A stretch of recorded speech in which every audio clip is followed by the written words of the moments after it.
Assalamualaikum warahmatullahi wabarakatuh.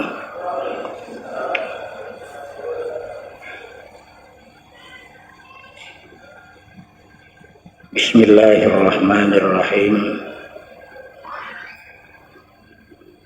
Alhamdulillahi rabbil alamin. Wal aqibatu lil muttaqin. Wala udwana illa 'alal zalimin. Asyhadu an la ilaha illallah wahdahu la syarikalah. Al-Malikul Haqqul Mubin. Wa asyhadu anna Nabiyyana Muhammadan abduhu wa rasuluh Shadiqul wa'dil amin. Allahumma salli wa sallim ala nabiyyina Muhammadin wa ala alihi wa sahbihi ajma'in, amma ba'du. Ma'asyiral muslimin wal muslimat,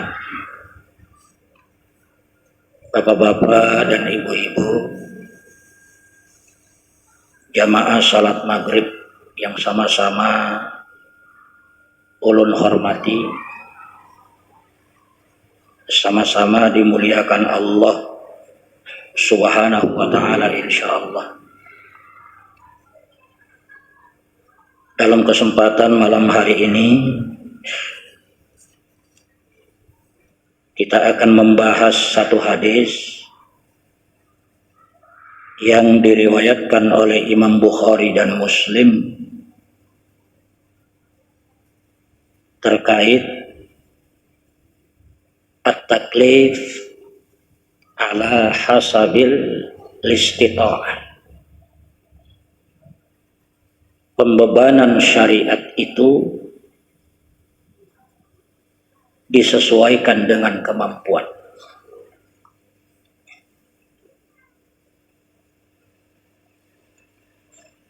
An Abi Hurairah radhiyallahu anhu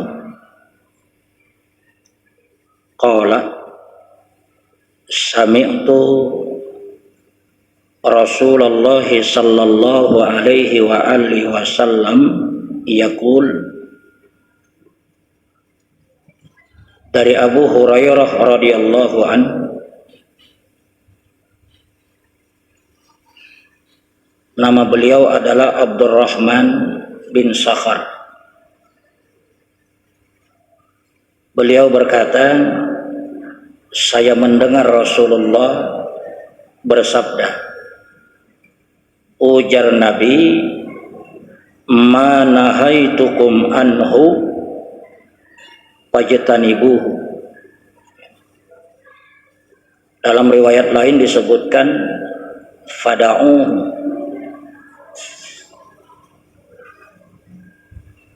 Apa yang aku larang untuk kalian gawi, untuk kalian kerjakan, fajtanibuhu, maka tinggalkanlah. Wa ma amartukum bihi fa'tu minhu mastata'tum.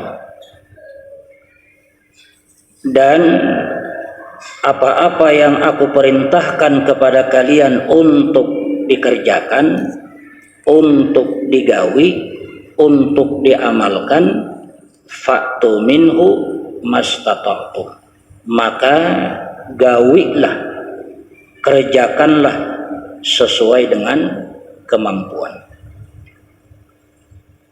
Fa innama ahlakal ladzina min qablikum kasratu masailihim wa ikhtilafuhum ala anbiya'ihim. Orang-orang sebelum kalian dari kalangan Yahudi dan Nasrani tidaklah mereka itu dibinasakan oleh Allah terkecuali dengan sebab kasratu masailihim, banyak takut, banyak bertanya, wa ikhtilafuhum ala anbiyaihim, dan ketujuh menyalahi para nabi.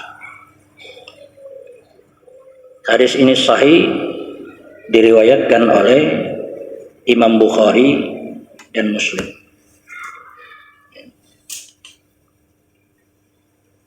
Nah, di antara kandungan hadis ini adalah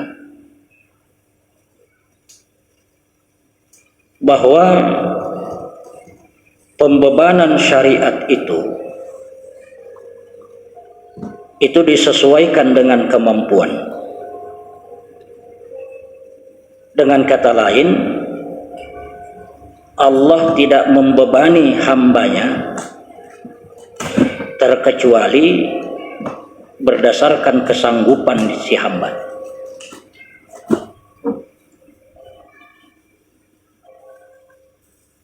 Oleh karena itu, orang yang kadakala berdiri di salat fardu boleh salat sambil duduk di salat fardu, karena di dalam salat fardu itu al-qiyam, berdiri, itu termasuk ruknun min arkanis salat, satu rukun dari rukun-rukun salat. Jadi kedudukan berdiri di dalam salat bagi yang mampu itu sama kedudukan Fatihah bagi yang mampu membacanya. Artinya apa? Apabila ada orang mampu berdiri tetapi kemudian salat fardu dengan sengaja sambil duduk, maka salatnya itu batal, karena dia meninggalkan rukun secara sengaja. Orang yang kadakala berdiri duduk, yang kadakala duduk berbaring, yang kadakala berbaring berisyarat, yang kadakala berisyarat di dalam hati,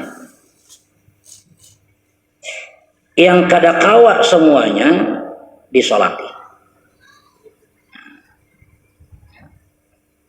Jadi ada keringanan-keringanan di dalam melakukan pembebanan syariat. La yukallifullahu nafsan illa wus'ah. Allah tidak membebani hambanya berdasarkan sesuai dengan kesanggupan.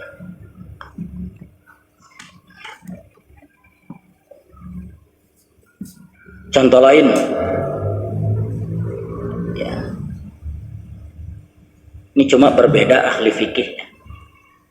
Di antara ahli fikih itu ada yang mengatakan apabila terdapat air, ada banyu, tapi banyu itu tidak cukup untuk membasuh anggota-anggota yang merupakan rukun-rukun wudhu. Tidak cukup membasahi rukun-rukunnya, bagian-bagian yang termasuk di dalam arkanul wudhu. Maka pendapat pertama mengatakan hendaklah air itu tetap dipakai berwudu sebatas mana. Selanjutnya dilanjutkan dengan tayamum. Itu satu pendapat. Ada lagi pendapat lain mengatakan apabila air itu tidak cukup membasuh anggota-anggota wudhu, bil khusus yang termasuk fardu-fardunya, rukun-rukunnya, ya, faghsilu wujuhakum wa aydiyakum ilal marafiq wamsahu biru'usikum Famsahu biru'usikum wa arjulakum ilal ka'bain. 4. Kada mayu air, maka air itu ditinggalkan. Hendaklah dia bertayamum. Nah, kedua-dua pendapat ahli fikih itu sejatinya berangkat dari firman Allah, la yukallifullahu nafsan illa wus'aha. Apabila Allah perintahkan sesuatu, syariat perintahkan sesuatu, maka lakukan sesuai kesanggupan.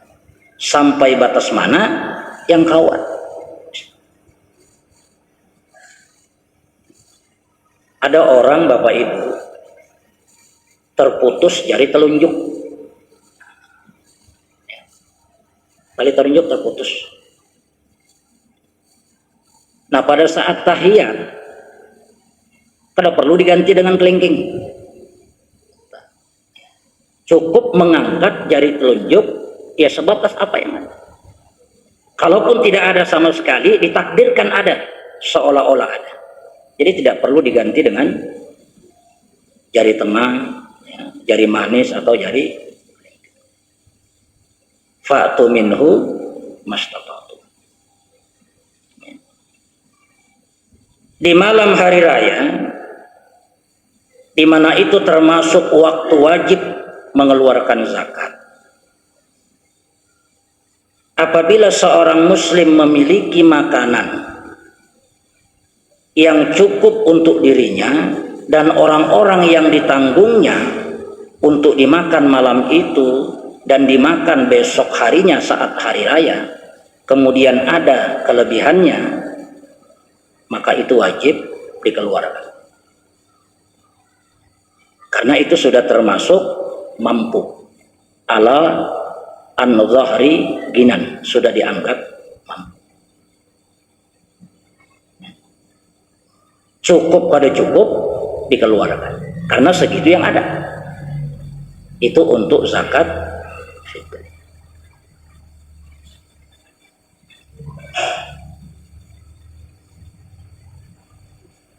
Jadi lakukan sesuai dengan kemampuan.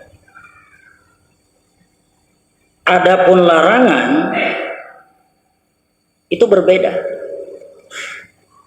Tidak boleh kita mengatakan tinggalkanlah larangan-larangan Allah sesuai kemampuan. Karena yang sifatnya larangan belum dianggap meninggalkan larangan apabila tidak bersifat total.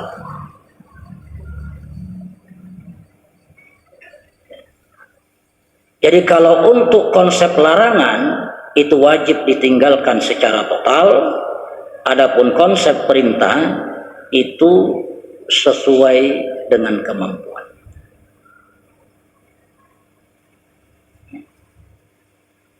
Begitu juga konsep kebaikan dan konsep maksiat. Itu beda. Perbedaan itu justru menjadi rahmat bagi umat manusia. Kenapa konsep kebaikan itu berbeda dengan konsep kejahatan? Justru perbedaan itu menjadikan rahmat bagi manusia. Konsep kebaikan itu seperti apa? Barang siapa yang berniat melakukan kebaikan,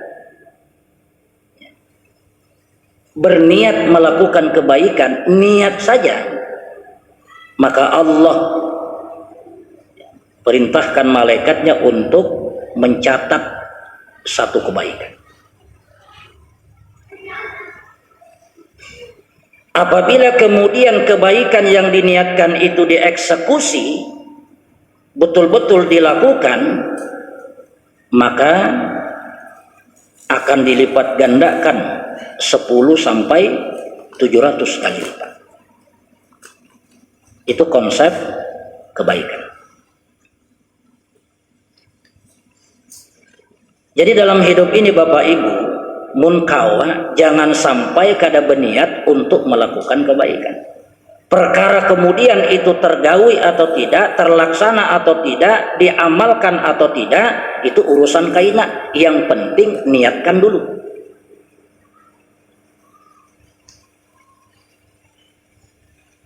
Malam ini hendak tahajud. Perkara malam ini bangun atau tidak, itu urusan kaina. Niat dulu. Pokoknya hari ini Imba Tausiah ingin sholat Isya berjamaah. Perkara kemudian terjadi hal-hal yang tidak diinginkan, itu urusan kaina. Yang penting niatkan dulu. Karena ada pahalanya. Adapun konsep kejahatan itu berbeda. Apabila ada orang yang berniat melakukan kejahatan sebatas niat saja, maka tidak dicatat apa-apa.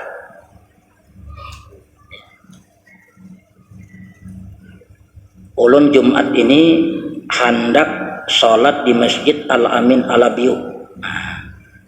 Di situ tuh banyak orang-orang besar. Jadi kira-kira sandalnya, sepatunya tuh harat-harat. Hendak ulun cuntang. Niat sudah. Seminggu udah pasang niat. Sampai pada hari hanya ternyata kadakawa melaksanakan. Kenapa? Banyak yang melihat. Kada jadi. Maka semata-mata niat saja belum dicatat. Ya. Masih kosong Pak buku kita, belum. Tapi kalau kemudian betul-betul dilakukan sesuai dengan niatnya, itu pun belum dicatat sampai kata Nabi hatta sita saat, diundur. Ya, kalau dalam bahasa sederhana sita saat itu 6 jam. Jadi imba kita mencuntan itu sita saat dari kita mencuntan tadi, itu dihitung ke belakang 6 jam. Masih diberi tempo untuk bertaubat. Masih diberi tempo untuk meminta ampun. Kalau dia kembalikan sebelum 6 jam, maka tidak dicatat sebagai kejahatan. Kosong. Tetapi kalau sampai 6 jam itu ternyata belum juga dikembalikan, barulah dicatat sebagai satu kejahatan. Satu aja. Dan itu tidak berlipat. Saking sayangnya Allah lawan kita. Kita nyata-nyata melakukan maksiat, nyata-nyata melakukan kejahatan, belum dicatat dalam tempo 6 jam itu. Kalau dalam tempo itu dia bertaubat.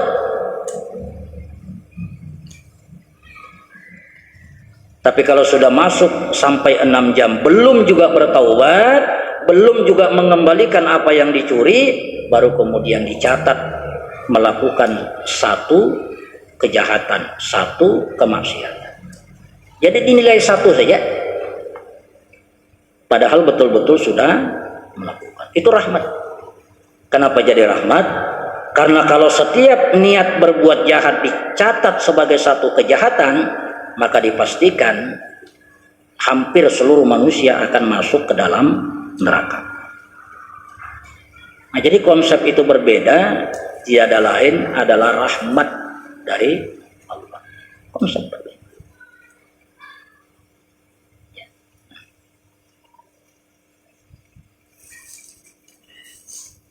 Sedikit kita menegaskan lagi terkait dengan niat melakukan kebaikan sebelum kita melanjutkan kajian tadi. Diriwayatkan bahwa nanti di akhirat Bapak Ibu, ini ada dua riwayat. Riwayat yang pertama itu menjelaskan bahwa kelak di hari kiamat itu ada hamba yang dia panggil menghadap ke hadapan pengadilan Allah, itu dengan membawa pahala salatnya pahala hajinya, pahala puasanya, pahala sedekahnya, pahala amal solehnya. Dia bangga dengan pahala-pahala yang dibawanya. Tapi waktu di dunia, dia pernah menggibah orang, dia pernah menzalimi orang, dia pernah mendustai orang. Maka ketika dia bangga dengan amal-amal yang dibawa itu tadi, maka kemudian Allah berkata kepada makhluk, berfirman kepada makhluk, siapa saja di antara kalian yang waktu di dunia itu pernah dizalimi oleh orang ini, pernah didustai oleh orang ini, pernah dijanji-janjikan dengan ini tapi tidak dikabulkan, tidak dijalankan, maka silakan ambil hak kalian, ambil pahalanya. Jadi ada yang mengambil pahala sholatnya, ada yang mengambil pahala hajinya, dan seterusnya. Walhasil tekor. Walhasil tekor. Tidak ada lagi yang dibanggakan. Habis, Pak.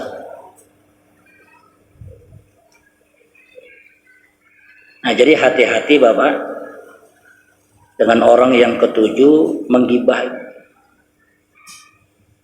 Ada seorang syekh di Tapuni, si fulan itu ya syekh rajin baca Quran, dimudahkan sholat berjamaah, dimudahkan bersedekah, tapi muntungnya ini selalu menggibah.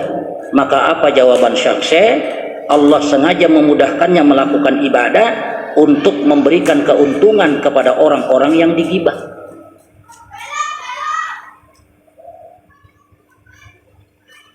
Dimudahkan orang itu untuk melakukan amal soleh, tujuannya apa? Untuk agar pahalanya itu diserahkan kepada orang-orang yang digibahnya, dianiayahnya, dizalimi. Nah, hati-hati. Jadi merenung orang tadi, pikirannya wah masuk neraka.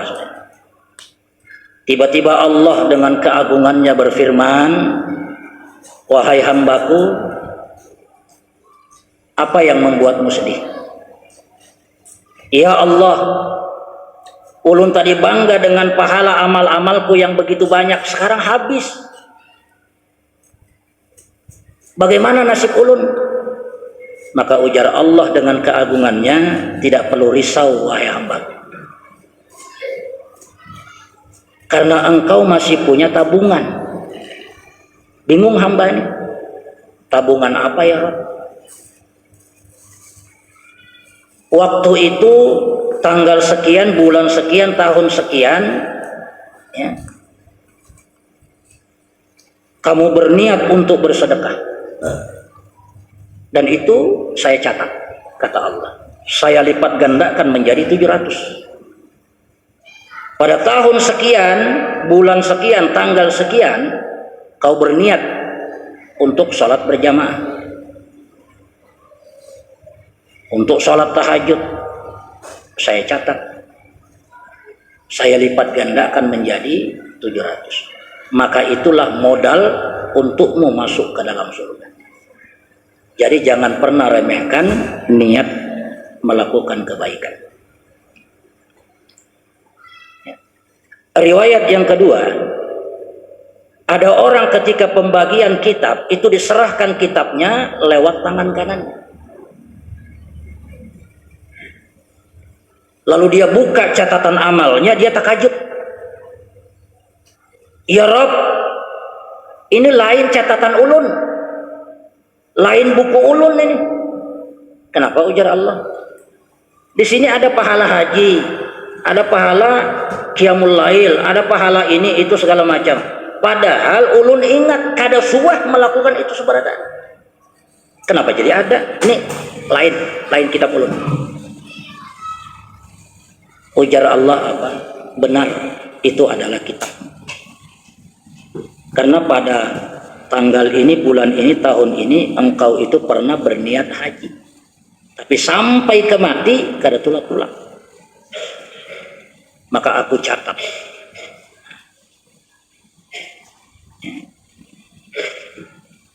Jadi dalam setiap detik hidup kita itu niatkan terus untuk melakukan kebaikan. Mana-mana yang dirahmati Allah, mudah-mudahan kawa kita lakukan. Ya, mana-mana yang belum kawa kita lakukan, mudah-mudahan kawa dilakukan sebelum meninggal. Tapi kalau juga tidak terlaksana niat itu sampai ke mati, itu sudah dicatat oleh Allah sampai 700 kebaikan. Itu cara kita meriadah hati, melatih hati untuk senantiasa berniat melakukan kebaikan. Jadi kadang muncul di hati itu niat untuk melakukan kejahatan. Nah, jadi kata Nabi, apa-apa yang aku larang tinggalkan. Dan tinggalkan itu jangan setengah-setengah, full. Karena tidak ada sejarah, ya, apabila orang meninggalkan setengah dari kejahatan, itu dianggap meninggalkan kejahatan. Misalnya, ulun ini ketujuh judi online, ya. Nah, sudah terbiasa judi online, lalu kemudian sadar judi itu haram. Nah, lalu kemudian nego kepada Allah, ya Allah, ulun kira-kira judi ini separuh aja kau meninggalkan dulu nah. Ya. Sementara sebahagiannya masih ulun lakukan, itu kada mau. Ya. Harus full. Adapun kebaikan, perintah itu silahkan dilakukan berdasarkan kemampuan. Nah, cuma persoalannya Bapak Ibu,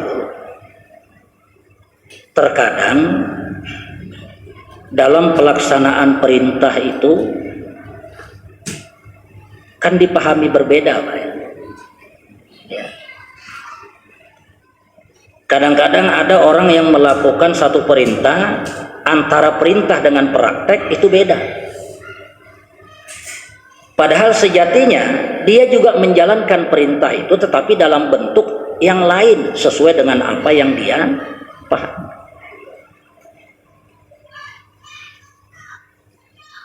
Kadang-kadang pula ada orang yang melakukan sesuatu sesuai dengan teks, padahal itu belum tentu sunnah juga. Dan ini banyak terjadi, ya, di dalam karangan-karangan para ulama, ya, yang terjadi di dalam sebagaimana disebutkan di dalam berbagai riwayat.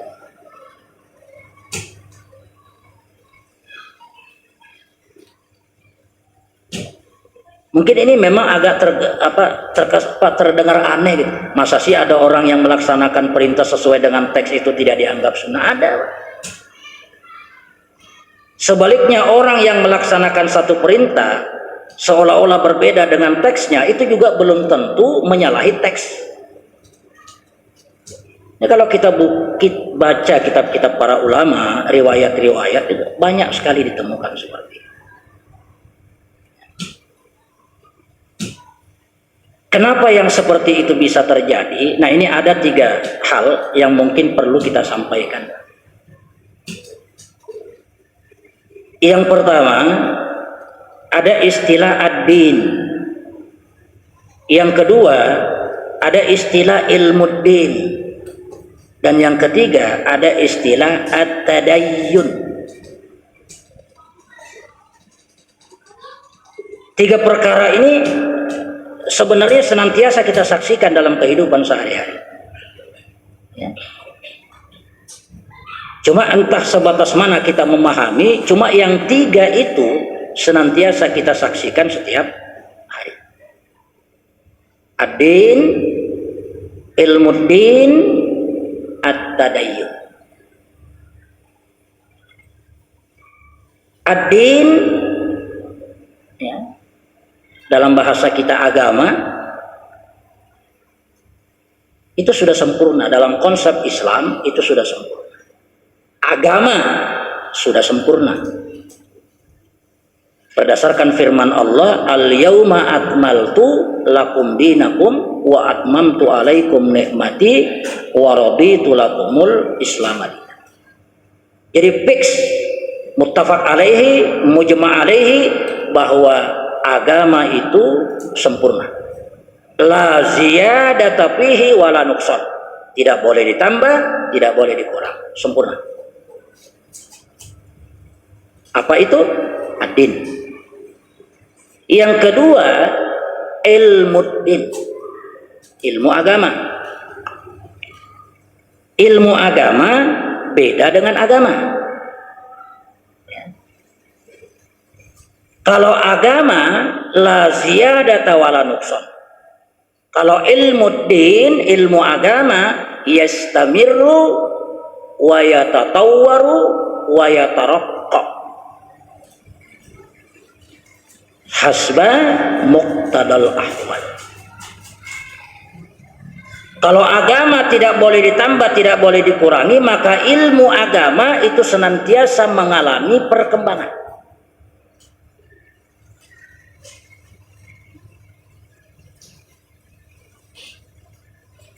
Yang dulu kita kada tahu jadi tahu. Yang dulu kita menafsirkan seperti ini jadi seperti ini. Yang dulu menurut penelitian hadis bahwa hadis itu sahih, ternyata begitu diteliti ulang lagi oleh orang-orang setelahnya, hadis itu dhaif. Atau penelitian awal mengatakan hadis itu dhaif, ya, seiring perjalanan waktu ditemukan bahwa ternyata hadis itu hasan.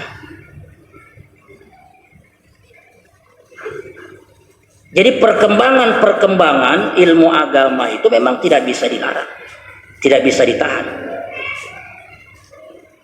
Nah, perkembangan ilmu agama itu mempengaruhi tadayun seseorang, mempengaruhi cara beragama seseorang. Dia belajar ilmu agama.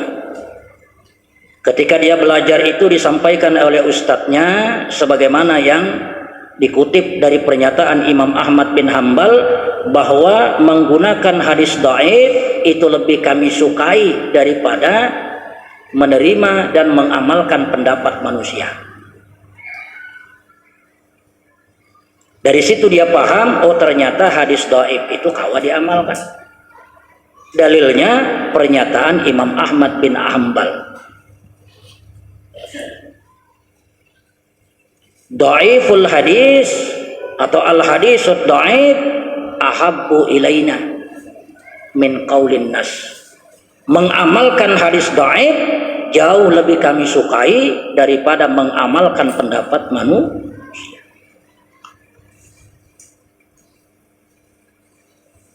Dan ini dipakai oleh saudara-saudara kita, sebahagian dari saudara-saudara kita. Ulun tahu yang seperti ini karena ulun pernah dialog. Ulun pernah hadir di dalam satu majelis subuh Ramadan. Begitu ustadz itu selesai mengisi tausiah, hendak bulik, bubar, ulun hadangi, Pak. Ustadz, ya, hendak petakun bolehlah. Boleh ya saja, duduk saja. Begitu sidin duduk, ulun takuni dengan bahasa yang sederhana. Ustadz, ya ulun, menurut pian, kayak apa hukumnya mengamalkan hadis dhaif itu? Apa ujar sidin? Yang namanya hadis dhaif, hadis juga kalau. Yang namanya hadis dhaif, dhaif juga kalau sidin. Dari situ kemudian ulun menyimpulkan bahwa hadis dhaif itu untuk sebahagian dari saudara-saudara kita itu dipakai untuk fadailul amal. Itu sebabnya, mohon maaf ini contoh. Talqin di kubur itu walaupun semua mengakui itu dhaif, kami tahu Pak, itu dhaif. Talqin di kubur hadis Abu Umamah itu dhaif. Kami tahu. Tapi yang namanya hadis dhaif juga lebih baik daripada perkataan manusia. Maka dengan adanya pemikiran seperti itu, sudut pandang beragamanya ya seperti itu. Makanya dalam praktek-praktek keagamaan itu perintah saja hadis dhaif banyak, tapi dijadikan landasan hukum. Kenapa? Begitulah cara tadayunnya. Kenapa begitu cara tadayunnya? Dipengaruhi oleh ilmu ad-din yang dipelajarinya. Dia belajar seperti itu, lahir keyakinan, maka praktek beragamanya seperti itu.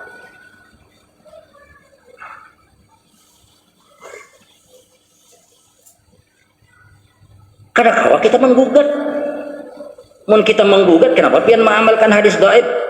Ya Imam Ahmad.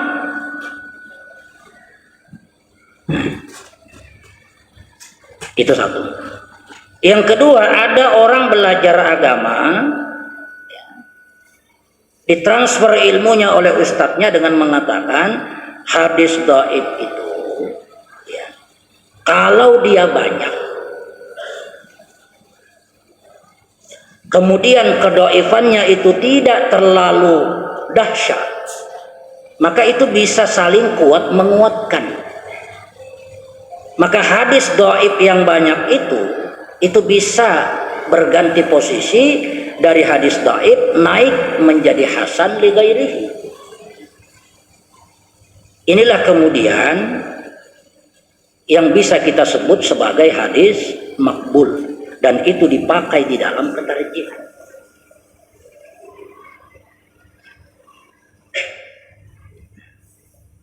Makanya kita warga Muhammadiyah mengamalkan seperti ini, mengamalkan seperti itu. Itu cara beragama kita berdasarkan kajian-kajian di tarjih. Maka hasilnya tadayun kita ya seperti ini. Kenapa berbeda dengan itu? Berasal dari kajian ilmu dinnya, berpengaruh kepada tadayun. Ada orang yang belajar ilmu din, disebutkan bahwa mengazankan bayi itu hukumnya sunnah, karena ini hadisnya karena ini hadisnya sahih. Karena ini belajar ilmu agama seperti itu jadi keyakinan, maka tadayunnya, cara beragamanya ya seperti itu. Begitu anaknya lahir, azankan sebelah kanan, qomatkan sebelah kiri. Tadayun cara beragamanya. Pada kawan diganggu gugat. Hadisnya sahih.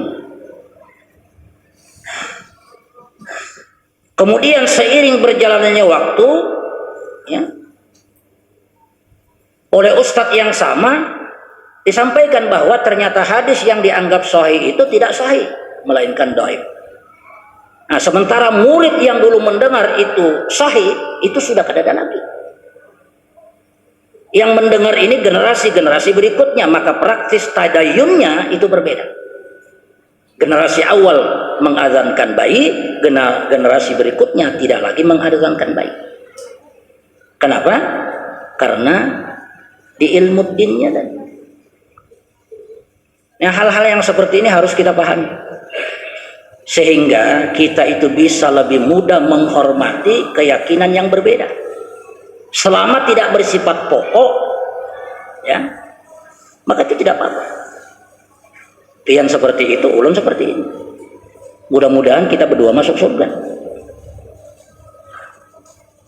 Nah, jadi jadi orang yang kacau berpikir itu kacau pengertian antara ad-din, ilmu din, kemudian at-tadayyun. Itu kacau tuh Pak, jadi satu. Lebih kacau lagi pemikiran yang memasukkan persoalan-persoalan fikih itu dipandang dari sudut akidah. Akibatnya yang terjadi fikihnya hitam putih. Bila kada putih hitam, bila kada hitam putih. Padahal persoalan-persoalan fikih mestinya didudukkan pada persoalan fikih, dipandang dari sudut fikih. Persoalan akidah didudukkan pada persoalan akidah, dipandang dari sudut akidah. Karena akidah itu hitam putih, fikih itu pilihan hukum. Jadi perbedaan-perbedaan di dalam melaksanakan satu perintah itu, misalnya teksnya seperti ini, kenapa gawian kayak itu menyalahi sunnah? Belum tentu. Belum tentu. Terakhir sebelum kita sudahi, itu Imam Malik pernah berbeda pendapat dengan Imam Syafi'i. Alasan perbedaannya apa? Alasan perbedaannya imam yang apa, hadis yang disampaikan Imam Malik kepada Imam Syafi'i itu Imam Malik kada ingat lagi,